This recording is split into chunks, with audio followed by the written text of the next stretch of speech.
The year was 1994. Beirut, Lebanon. A somber funeral procession wound its way through the narrow streets of Dahieh, the southern suburb notorious throughout the region.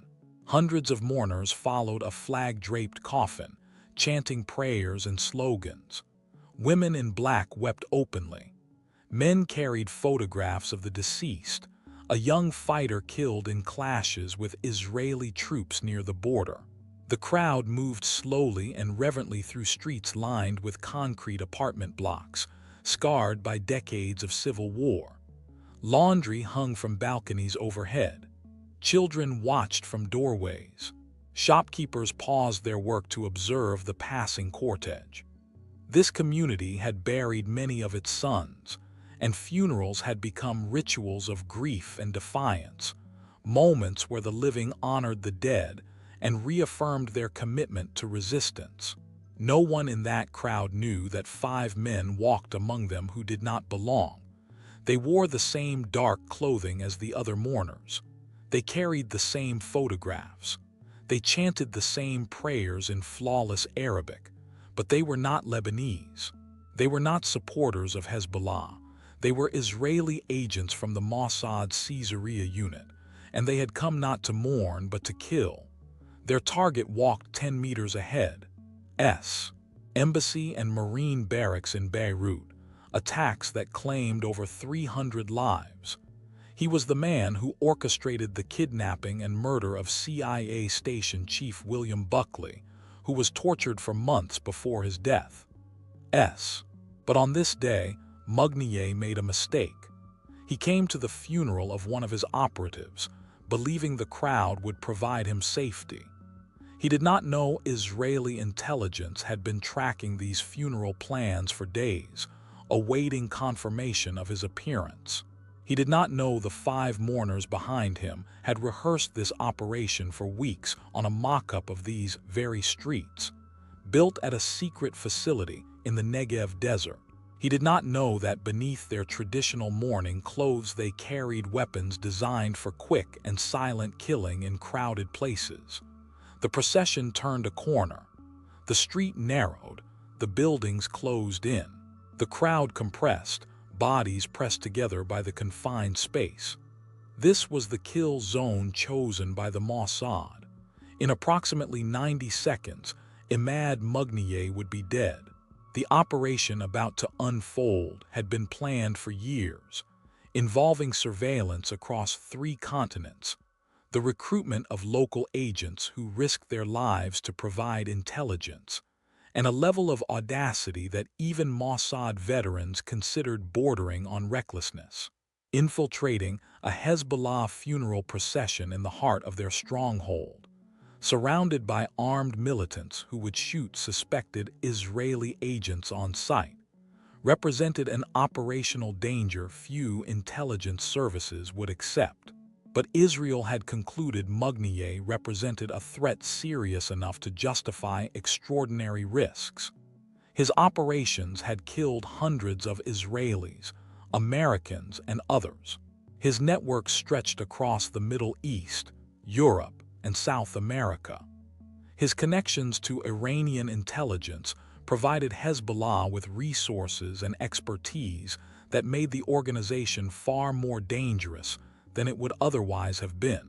Most crucially, he was planning new operations that Israeli intelligence believed would involve an attack inside Israel itself, potentially using the networks he had built to smuggle operatives and weapons across the border.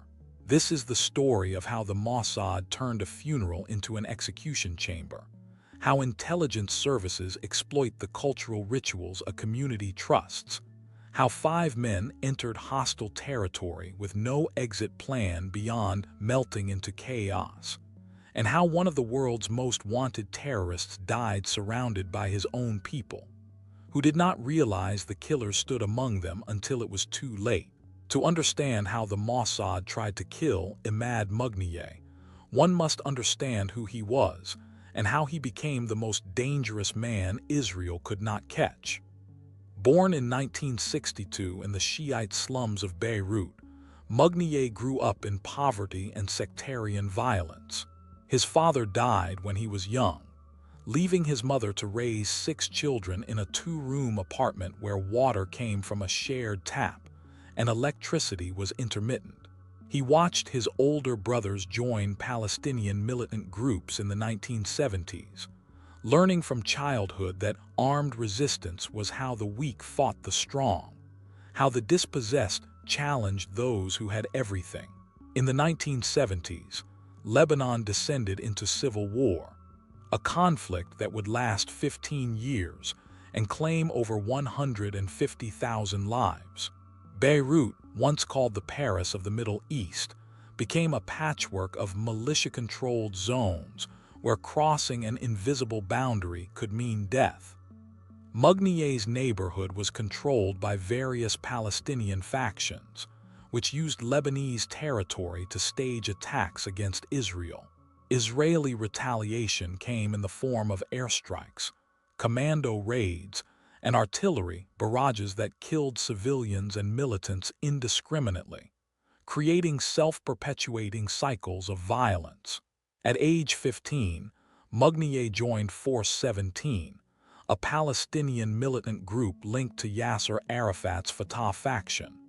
He was too young to be a fighter, so he was used as a courier, delivering messages between safe houses and weapons caches.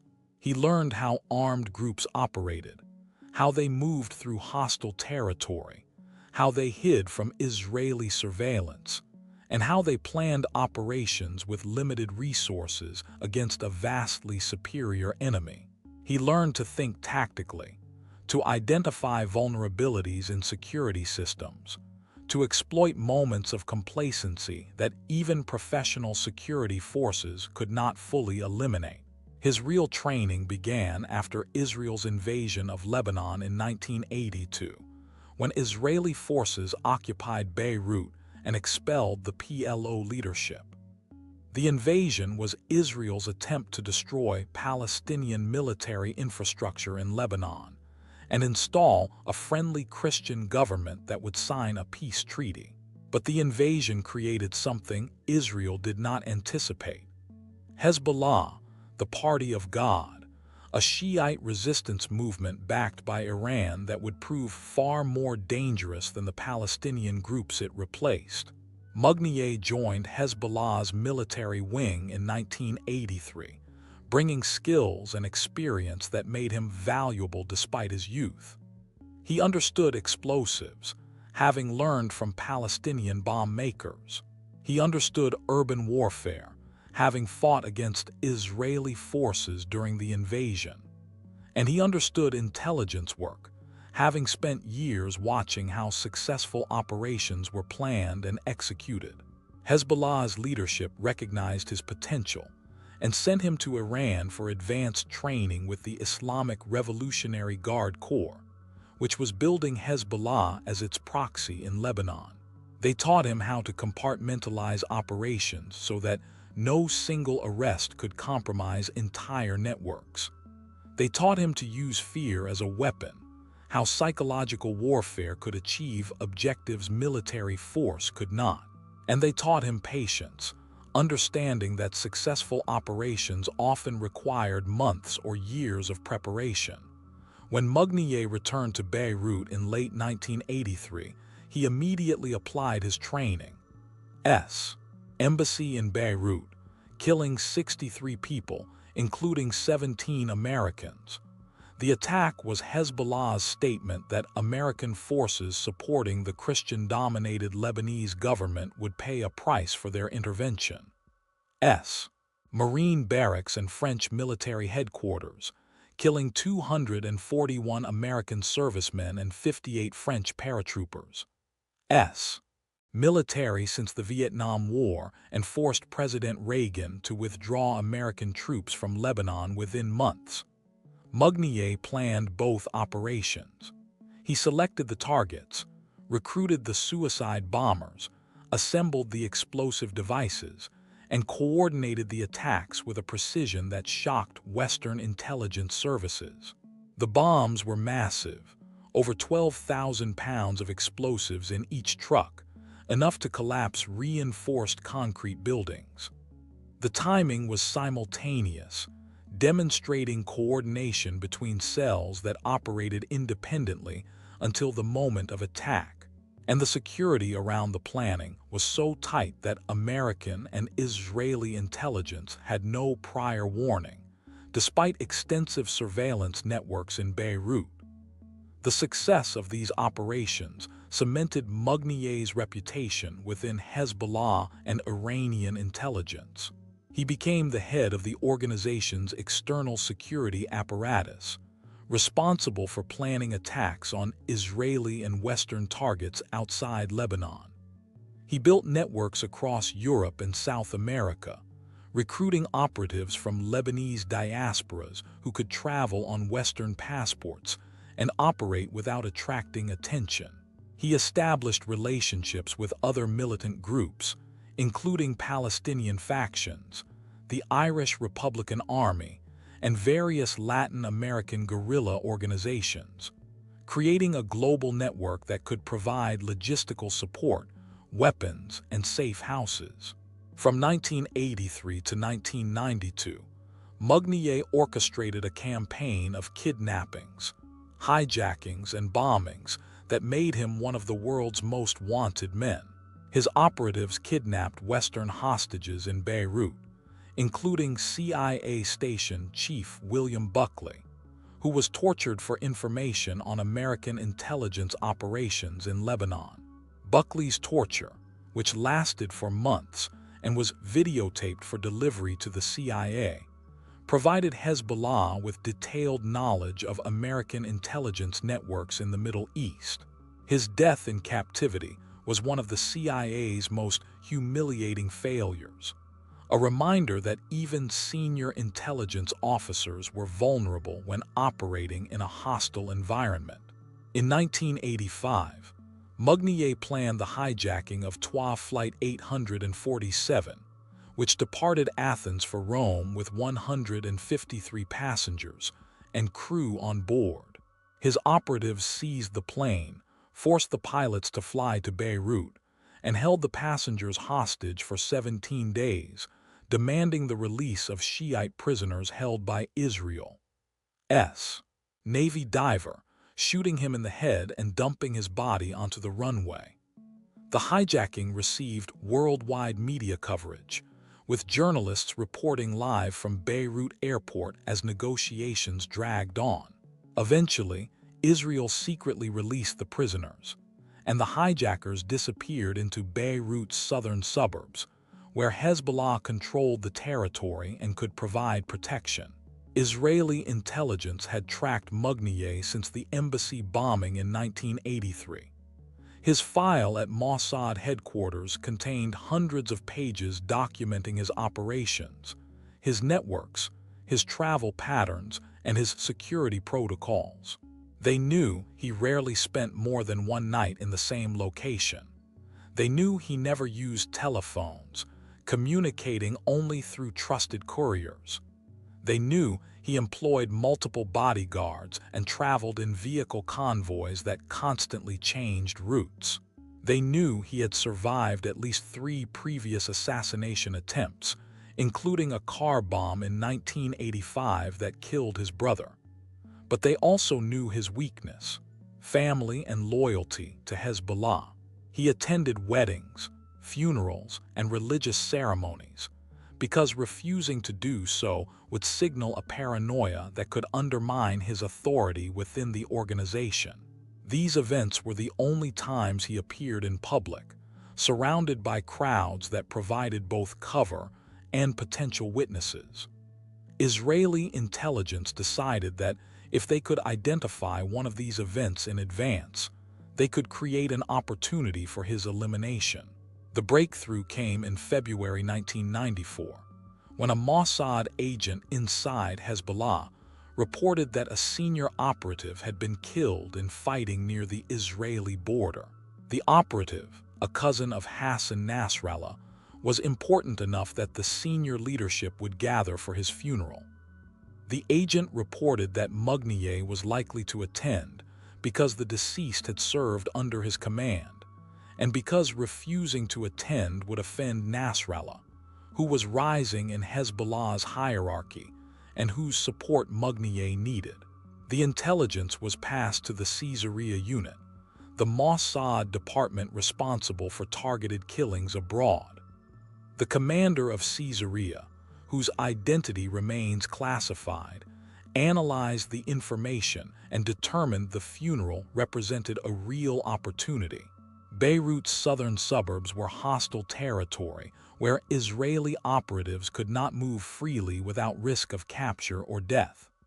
But a funeral procession would be fluid, chaotic, filled with strangers coming from different districts to pay respects.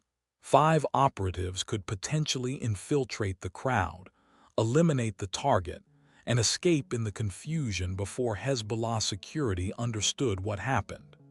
The plan was audacious and carried enormous risks. If the operatives were identified before reaching the target, they would be captured and killed. Hezbollah interrogators were not bound by the legal constraints faced by Western intelligence services and had experience torturing prisoners for information. If the operation failed and operatives were captured, the damage to intelligence could be catastrophic. But the opportunity to eliminate Mughniyeh might not present itself again. Prime Minister Yitzhak Rabin authorized the operation. The decision was made in a secure conference room in Jerusalem, where Rabin, Defense Minister Shimon Peres, and senior Mossad officials reviewed the plan's details. Rabin asked about escape routes, contingency plans if the operation was compromised, and the likelihood of civilian casualties. The Caesarea commander acknowledged the risks, but emphasized that eliminating Mughniyeh would significantly degrade Hezbollah's operational capabilities and send a signal that no one who killed Israelis was beyond reach. Rabin signed the authorization order, adding a handwritten note that the operation should proceed only if field commanders were confident they could successfully evacuate the operatives. He did not want Israeli agents captured and paraded on television, giving Hezbollah a propaganda victory. The authorization was transmitted to Caesarea in a coded message that contained no operational details, only confirmation that the Prime Minister had approved it. 5 operatives were selected from among Caesarea's most experienced agents. Their names remain classified, protected by Israeli secrecy laws that prevent the disclosure of intelligence personnel identities even decades after operations conclude. But intelligence sources describe them as Arabic-speaking Israeli Jews of Middle Eastern descent, who could pass for Lebanese in appearance, accent, and cultural behavior. They had previously operated in Lebanon during Israel's 18-year occupation of the South and understood the risks of working in Hezbollah-controlled territory. The operatives spent 2 weeks preparing. They studied video footage of Lebanese funerals, observing how mourners dressed, how they moved, what prayers they recited, and how processions organized. They rehearsed the operation on a training facility built to replicate Beirut's southern suburbs, with narrow streets, concrete buildings, and crowds of role players simulating a funeral procession.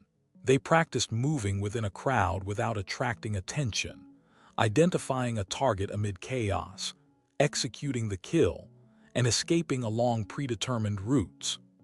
The chosen weapons were silenced pistols loaded with expansive bullets designed to expand on impact, maximizing internal damage while minimizing the risk of bullets passing through the target and hitting bystanders.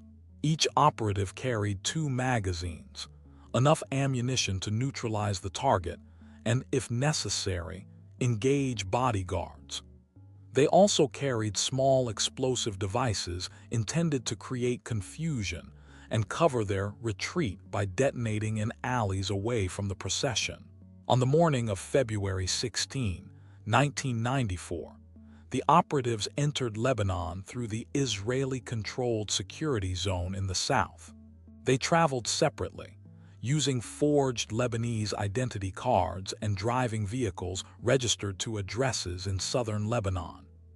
Israeli military intelligence coordinated with Lebanese Christian militiamen who controlled checkpoints leading into Beirut, ensuring the operatives could pass without being stopped for detailed inspection.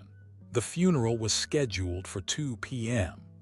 The operatives arrived in the southern suburbs by noon, parking in different locations and walking to predetermined positions near the mosque where the funeral service would be held. They dressed in dark clothing appropriate for mourning, carrying nothing that could identify them as foreign agents. Each memorized their role in the operation, their position in the procession, and their escape route. They communicated using brief phrases spoken into small radios hidden under their clothing, confirming positions and readiness. At 1:45 p.m., Hezbollah security forces began arriving at the mosque. Dozens of armed men in civilian clothes established a perimeter, checking the identification of anyone approaching and scanning rooftops for threats. The operatives watched from cafes and shops, noting guard positions and identifying gaps in the security cordon where they could slip into the procession. The security was tight but not impenetrable. Hezbollah expected threats from Israeli airstrikes or car bombs, not from foot agents blending with a crowd. At 2 p.m., the funeral service began inside the mosque. Mourners filled the prayer hall, spilling into the courtyard where loudspeakers broadcast the imam's eulogy. The operatives joined the crowd in the courtyard, kneeling when others knelt, bowing when others bowed, reciting prayers they had memorized phonetically. No one questioned their presence. In a community where funerals were public events attended by hundreds, strangers were expected. At 2:30 p.m., the coffin was carried from the mosque. 6 men lifted it onto their shoulders, while others held flags and photographs of the deceased. A procession formed, stretching over 100 meters as mourners lined up.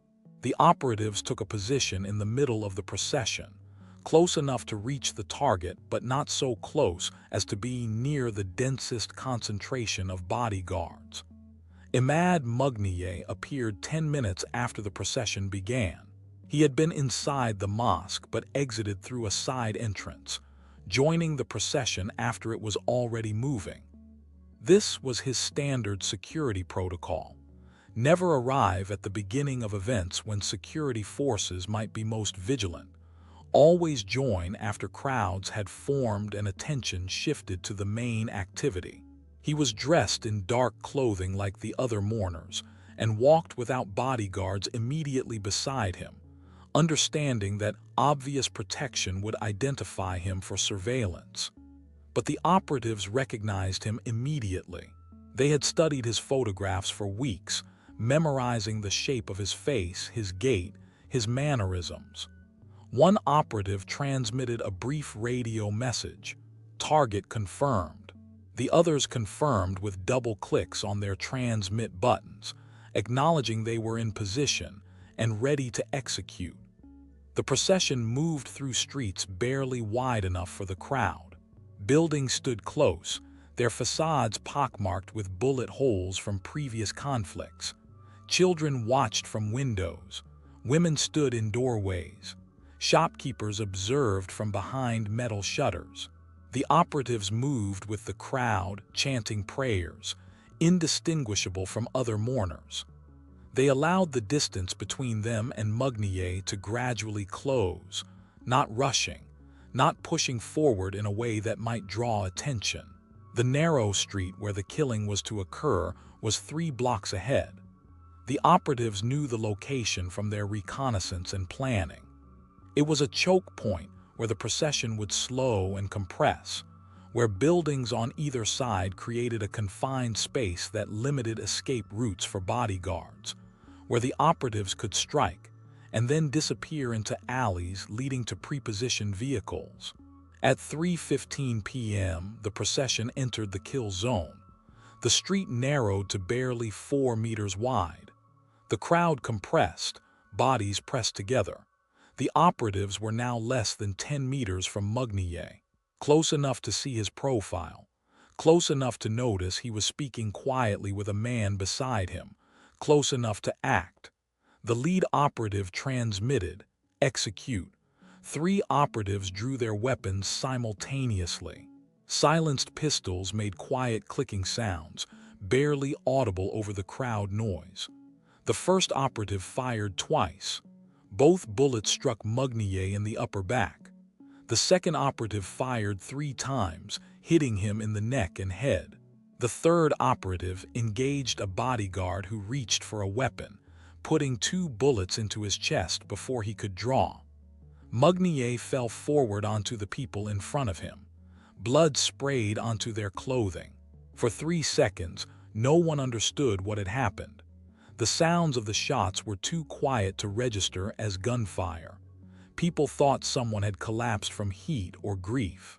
Then they saw the blood, the wounds, the weapons in the operatives' hands. Chaos erupted. People screamed, some running toward the shots, others away from them. The coffin was dropped as its bearers scattered.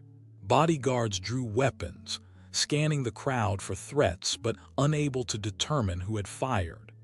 The operatives were already moving, pushing through the panicking crowd toward the alleys they had scouted. 2 detonated small explosive devices on side streets, creating loud bangs that distracted security forces from their actual escape routes. Within 60 seconds of the shooting, the operatives disappeared into a labyrinth of back streets and alleys crisscrossing the southern suburbs.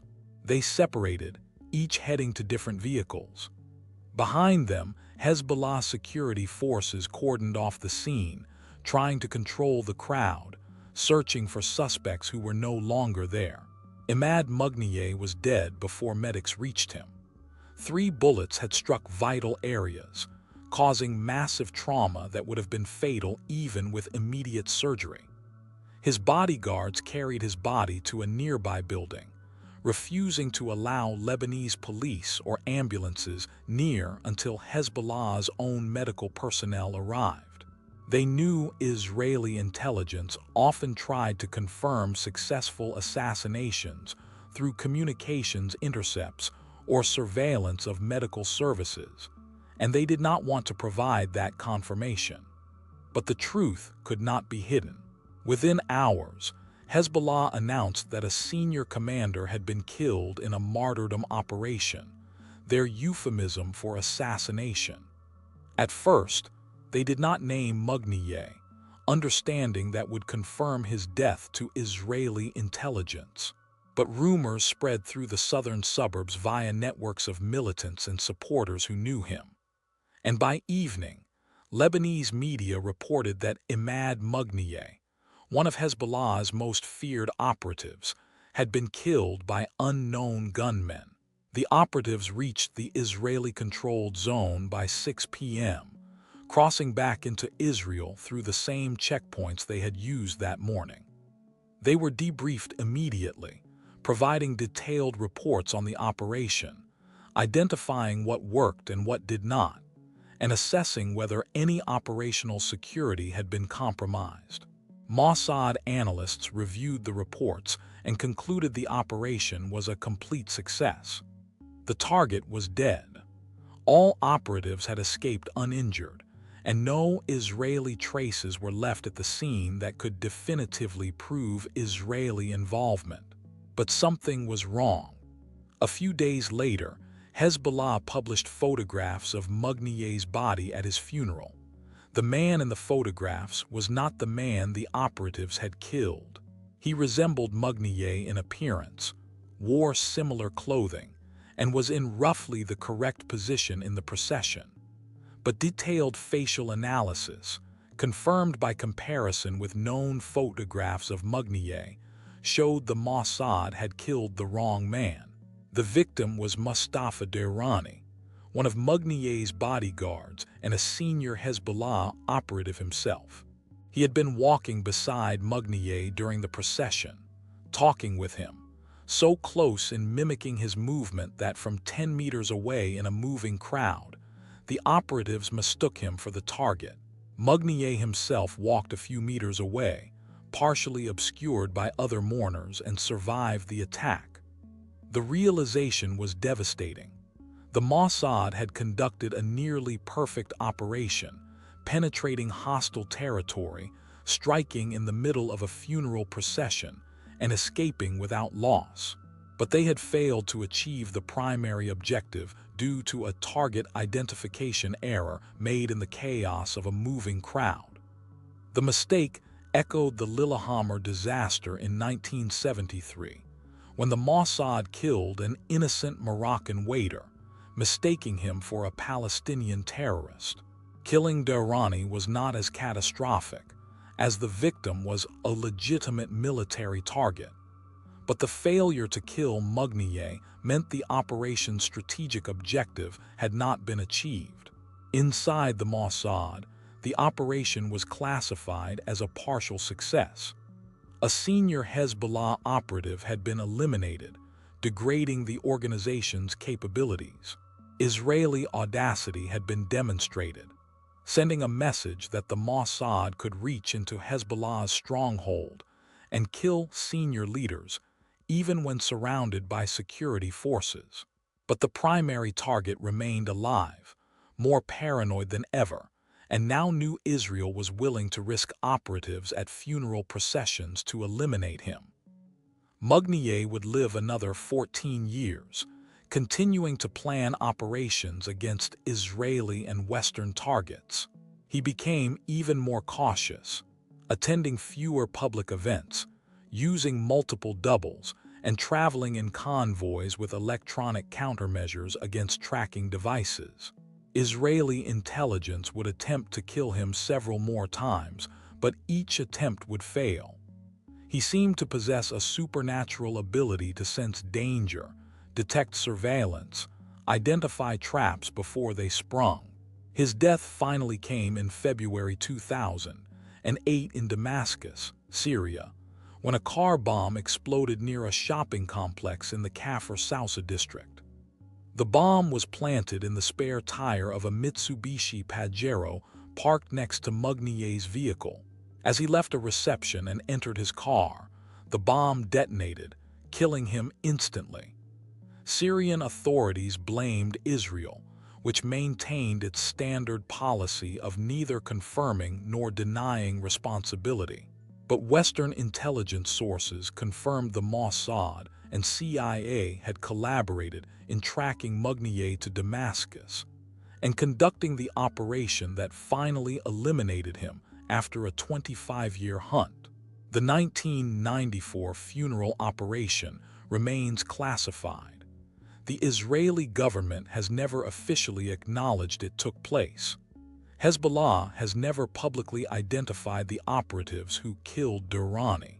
The only evidence the operation occurred comes from intelligence sources who spoke to journalists on condition of anonymity, providing details that matched patterns of previous Mossad operations and explained outcomes that otherwise made no sense. The operation revealed both the capabilities and limitations of targeted killings as a counterterrorism strategy. The Mossad demonstrated that with sufficient resources, planning, and willingness to accept risk, intelligence services could strike targets anywhere in the world, even on hostile territory surrounded by armed enemies. But the operation also demonstrated that even the most sophisticated intelligence agencies make mistakes, that target misidentification happens even after extensive planning, and that eliminating individual leaders rarely stops terrorist organizations from continuing operations. Hezbollah did not collapse after Dirani's death. It did not even slow down. New commanders were appointed, new operations were planned, new attacks were carried out. The organization proved resilient because it was structured as a movement, not a hierarchy dependent on individual leaders. Killing one commander, even a senior one, simply created an opportunity for another to rise. The cycle continued. Each death fed the next generation's commitment to resistance. For the operatives who conducted the funeral operation, the psychological cost was measured in the knowledge they had risked their lives to kill the wrong man. Intelligence personnel are trained to compartmentalize missions and personal feelings, to accept that operations sometimes fail despite all efforts. But the funeral operation's failure was not due to poor planning or inadequate preparation. It was caused by a split-second targeting decision made in the chaos of a moving crowd, a decision that could not be undone after the bullets were fired.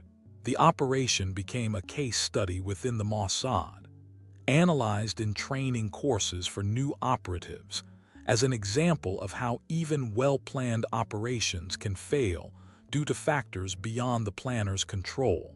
Instructors emphasize the importance of positive target identification before initiating action, the danger of making assumptions about a target's location based on incomplete information, and the necessity for escape plans that account for the possibility operations may not achieve their objectives.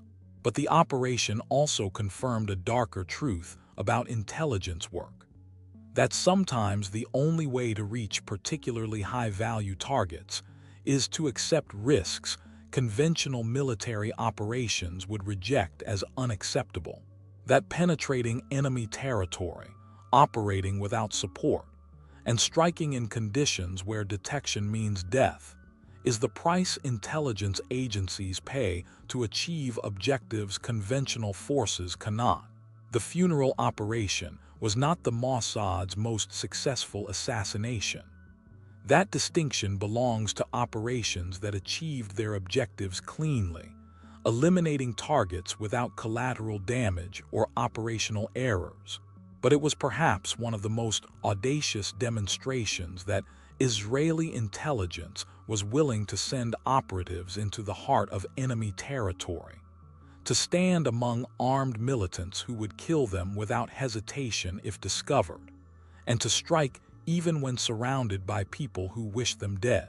Whether that audacity was justified by strategic objectives remains debated among intelligence professionals. Critics argue targeted killings rarely achieve lasting strategic effects, that they create martyrs who inspire new generations of fighters, and that they perpetuate cycles of violence rather than end them. Proponents argue eliminating dangerous individuals prevents specific attacks, degrades an adversary's capabilities, and demonstrates a resolve that deters future aggression. What is indisputable is that the funeral operation reveals something fundamental about modern intelligence warfare. The funeral procession that moved through Beirut's southern suburbs in February 1994 buried one man and created another martyr.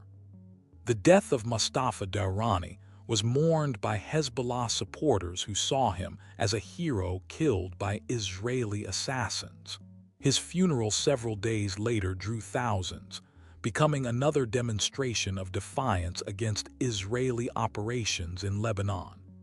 Imad Mughniyeh also attended that funeral, standing among the mourners, more cautious than before, surrounded by bodyguards, aware he had survived an assassination attempt by sheer chance. And somewhere in Israel, the 5 operatives who risked everything to eliminate him returned to ordinary lives, carrying the knowledge they had been within meters of one of history's most successful assassinations, but failed due to a targeting error that could not be prevented. They would live with that knowledge for the rest of their lives, along with the understanding that in the world of intelligence operations, there are no perfect successes. There are only missions that achieve enough of their objectives to justify the risks taken to carry them out. If you found this deep dive into a shadow war operation compelling, please show your support by liking this video. Your engagement helps bring more untold stories to light.